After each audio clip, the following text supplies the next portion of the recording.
What's up, YouTube? Today I kept the box on this simply because there's always somebody that's like, it's a counterfeit.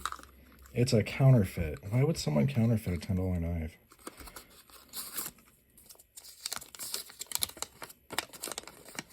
You can stop that and take a look if you really want.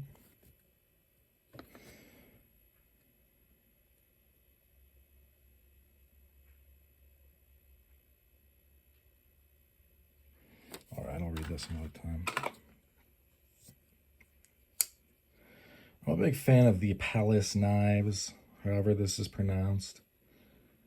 This, I guess, is their Navaja.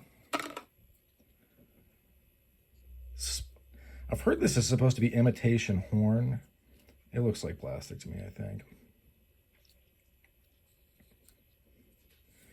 Needs broken in and oiled up.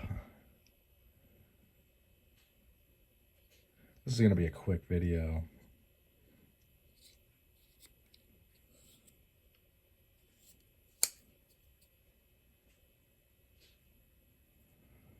Alright, folks, thanks for sticking with me to the end. That's about all she wrote for this one. Hope you folks have a great rest of your day. Bye now.